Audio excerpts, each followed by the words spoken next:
Insurance claims के 6th lecture में आज हम एक नया टॉपिक स्टार्ट कर रहे हैं जिसका नाम है लॉस ऑफ प्रॉफिट।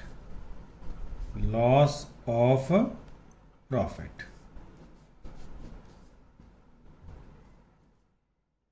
शुरू में बताया गया था कि ये बी पार्ट है, चैप्टर के 2 पार्ट है। A part loss of stock, A B part loss of profit. तो सबसे पहले तो हम आपको ये बताएंगे कि लॉस ऑफ प्रॉफिट क्या होता है। देखो, सुनने में थोड़ा अजीब लग रहा है कि लॉस ऑफ प्रॉफिट, प्रॉफिट का लॉस। मन ये कहता है कि हमने या लॉस सुना हुआ है या प्रॉफिट सुना हुआ है, या लॉस होता है या प्रॉफिट होता है। तो ये लॉस ऑफ प्रॉफिट क्या चीज हुई, अभी बात करते हैं। हुआ यूं कि जब किसी दुकानदार के गोडाउन्स में आग लगी ना, तो उसने लॉस स्टॉक का इंश्योरेंस करा रखा था, तो उसको स्टॉक, जितना स्टॉक जल के खराब हो गया है उसका, तो उसको लॉस ऑफ स्टॉक का इंश्योरेंस मिलेगा। ये एक नई इंश्योरेंस पॉलिसी है। एक बिजनेसमैन अपने स्टॉक के इंश्योरेंस, जो कि हमने ए पार्ट में पढ़ा, उसके साथ साथ एक नया टाइप का इंश्योरेंस भी करवा सकता है जिसका नाम है लॉस ऑफ प्रॉफिट। देखिए, आग लग गई, आग लगने के बाद आपका बिजनेस डिस्टर्ब हो जाता, डिसलोकेट हो जाता। 4-5 महीने आप लोग ना दुकान को, बिजनेस को अच्छे तरह से नहीं चला पाते। तो आग लगने के बाद जो 3-4-5-6 महीने जितना भी आपका, it's totally depends upon the nature of the business. जितना भी आप लोगों का बिजनेस का लॉस हुआ है आग लगने के बाद वापस सेट होने तक, उसका भी इंश्योरेंस हो जाता है। उसको बोलते हैं लॉस ऑफ प्रॉफिट। मान लीजिए आपकी दुकान में आग लगी 15 जून को, तो 15 जून से लेकर 15 नवंबर तक आप बड़े सेटबैक में रहे। पूरे शहर में ये र्यूमर फैल गई कि इनकी दुकान में तो आग ही लगी यार, इस पे क्या जाना। तो ग्राहक नहीं आए, माल नहीं था, दुकान टूट गई थी, सब कुछ हो गया था। तो इस सब कुछ में आपके पास सेल्स कम हुई, सेल्स कम होगी तो प्रॉफिट कम होगा। ये जो प्रॉफिट कम होगा ना, इसी को ही तो कहते हैं लॉस ऑफ प्रॉफिट। इस चीज का भी इंश्योरेंस हो जाता है। तो स्टार्ट करते हैं इस चीज के इंश्योरेंस का क्लेम कैसे लेने जाना है। तो इसके भी मैंने स्टेप्स बनाए हैं। स्टेप 1, आपको फाइंड आउट करना है, जनरली दिया होता है डिसलोकेशन पीरियड।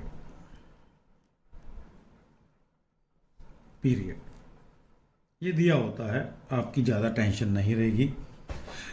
और इसको कम साथ में सेट करना है इंडेमनिटी पीरियड।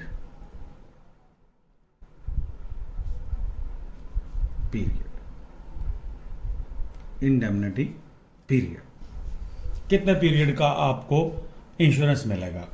अब बड़े ध्यान से सुनना। मान लीजिए आपने इंश्योरेंस कराते समय इंडेमनिटी पीरियड भरा था 5 महीने, तो आप 5 महीने से ज्यादा क्लेम नहीं ले सकते। ये इंडेमनिटी पीरियड है। डिसलोकेशन पीरियड वो होता है, आपका बिजनेस तो 7 महीने डिस्टर्ब रहा, लेकिन आपने इंश्योरेंस कंपनी में बीमा कराते समय ये भरा था कि हमारा 5 महीने तक का बीमा कर दीजिए, लेकिन एक्चुअल में आपका डिसलोकेशन पीरियड 7 महीने था, तो आपको 5 महीने का ही क्लेम मिलेगा। ऐसी प्रॉब्लम न्यूमेरिकल क्वेश्चंस में आएगी नहीं। मैंने बीकॉम फर्स्ट ईयर की दोनों तीनों किताबें जो आपको लगती हैं सारी देखी हुई हैं, लेकिन मेरा फर्ज है कॉन्सेप्ट को बताना, वो और मैंने बताया। ठीक है, ऐसी प्रॉब्लम आती नहीं है। डिसलोकेशन पीरियड कोई ज़्यादा काम भी नहीं आता है न्यूमेरिकल प्रॉब्लम्स में, क्योंकि आगे आने वाले स्टेप्स में आपको पता चलेगा कि क्यों डिसलोकेशन पीरियड ज़्यादा काम नहीं आता है। Step 2, short cell. Short cell हमें ये पता कराना है कि बिजनेस डिस्टर्ब होने की वजह से कितनी सेल कम हुई। तो मैं इसका फॉर्मूला लिख रहा हूं, स्टैंडर्ड सेल माइनस, थोड़ी जगह छोड़े, मैं स्टैंडर्ड सेल का अपना नाम लिखूंगा, लेस एक्चुअल सेल्स। बड़े ध्यान से सुनना है, ड्यूरिंग डिसलोकेशन पीरियड।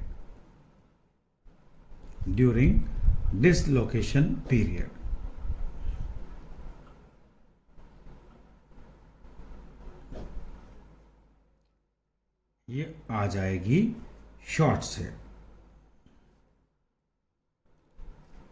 लेकिन कभी कभी स्टैंडर्ड सेल जो आपको दे रखी होती है ना, उसमें आपको करना होता है ऐड ट्रेंड। तो पहले ट्रेंड भी आपको ऐड करना पड़ेगा।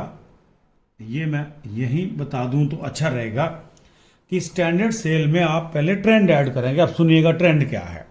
जैसे मान लीजिए आपकी स्टैंडर्ड सेल है 1 लाख और आपकी सेल 10% बढ़नी चाहिए थी, ठीक है, तो स्टैंडर्ड सेल मानी जाएगी 1,10,000।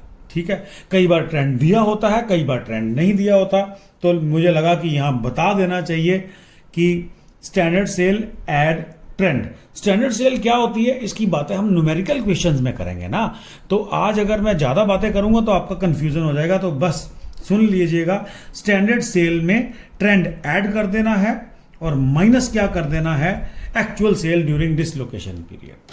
और थोड़ी सी बात मैं पक्का करूंगा कि मान लीजिए ये स्टैंडर्ड सेल क्या होती है, ये हम क्या करते हैं, जैसे 2018 में आग लगी है तो हम 2017 के वही महीने, जैसे मान लीजिए स्टैंडर्ड सेल आपको लेनी है, एक एग्जांपल ले लेते हैं, थोड़ा ज़्यादा इंटरेस्ट बनेगा आप लोगों का।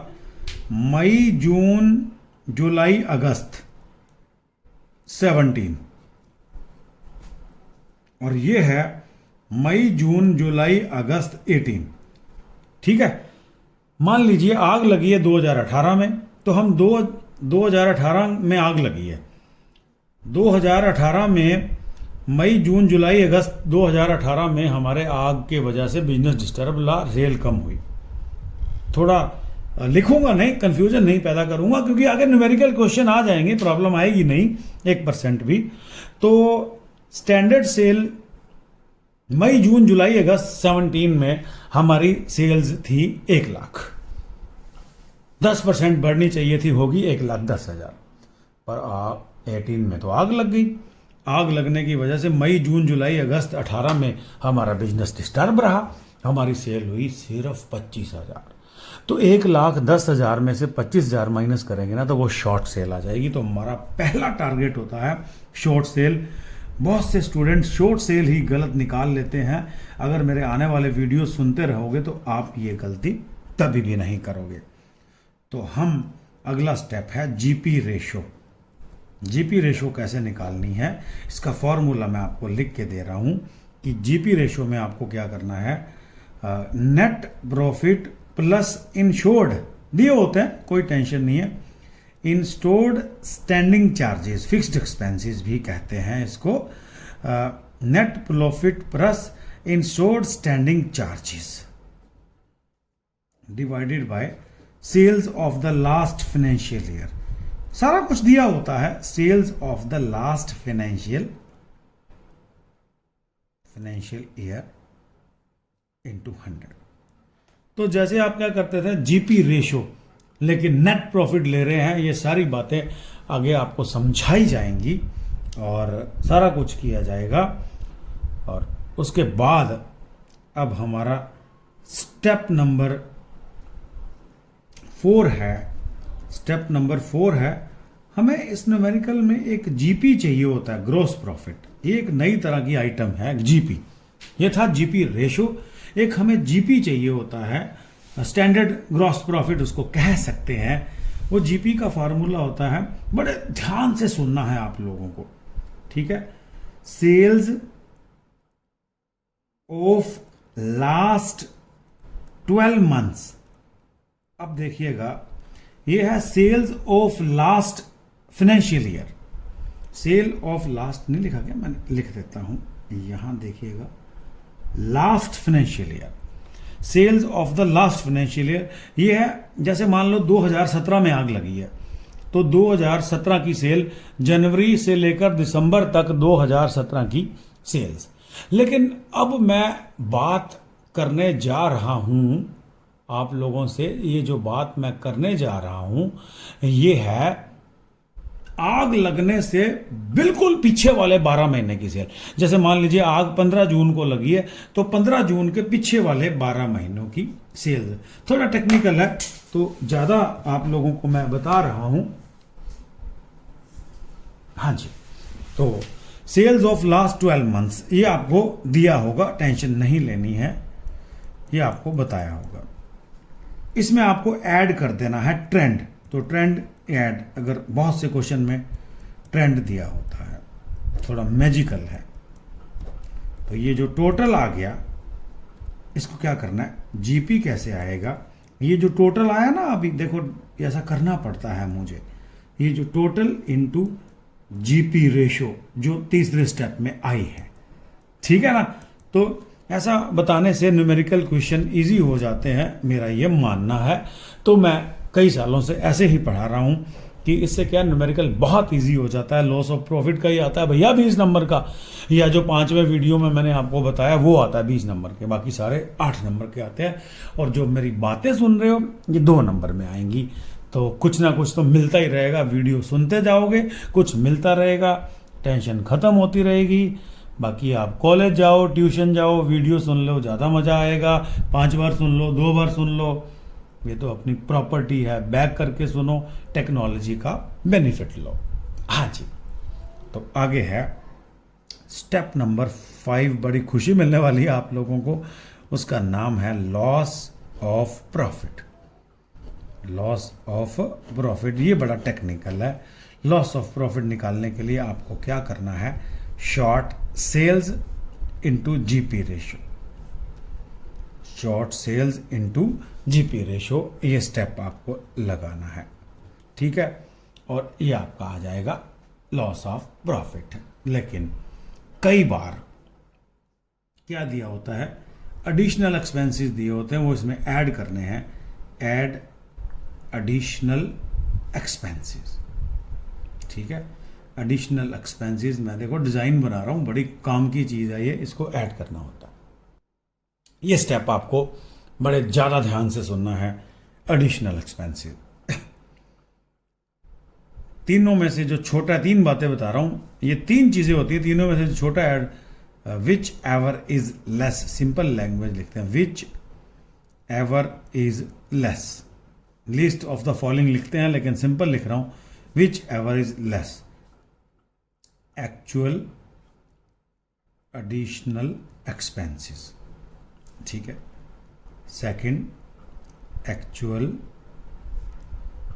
Additional expenses into GP over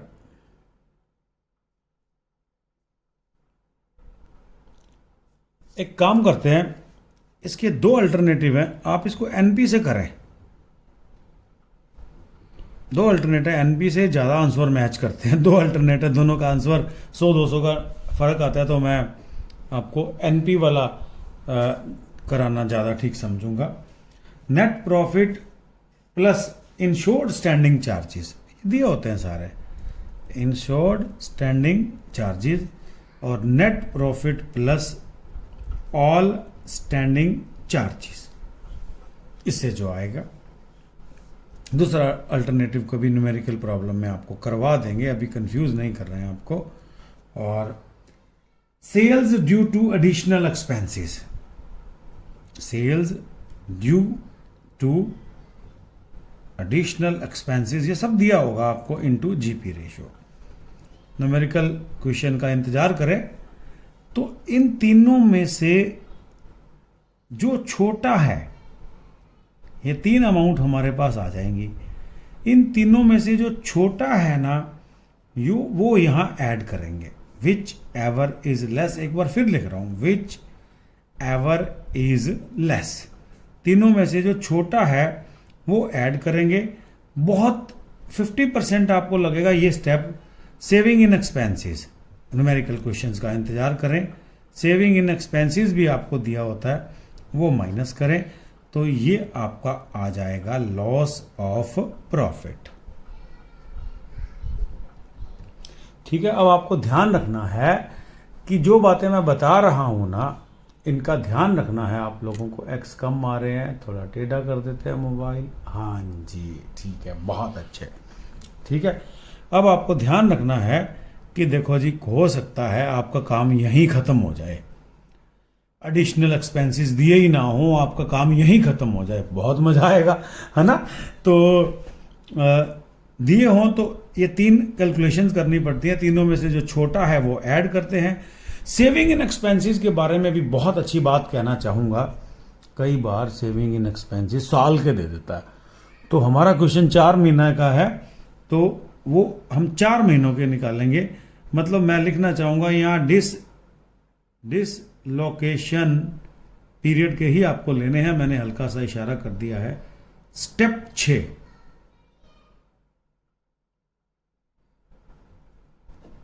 इसमें तो बहुत ज़्यादा इंपॉर्टेंट काम करने जा रहे हैं, हम निकालने जा रहे हैं क्लेम। क्लेम की भी कहानी सुन लीजिए। ए, इफ पॉलिसी वैल्यू बड़ी है या बराबर है जीपी के, then claim is equal to loss of profit. Claim is equal to loss of profit. B, if policy value छोटी है जीपी के, देन क्लेम, जगह कम बची है, बात बहुत इंपॉर्टेंट है, ध्यान से सुननी है। Then claim is equal to loss of profit into policy value divided by GP. मिलते हैं अगले वीडियो में एक न्यूमेरिकल प्रॉब्लम के साथ। तब तक इन स्टेप्स को बहुत ध्यान से कम 2 बार सुनना है, वीडियोस को ध्यान से सुनना है और ज़रूरतमंद लोगों को शेयर भी करना है। बड़ी ताकत लगा रहा हूं आप लोगों के लिए वीडियो बनाने के। Thank you so much.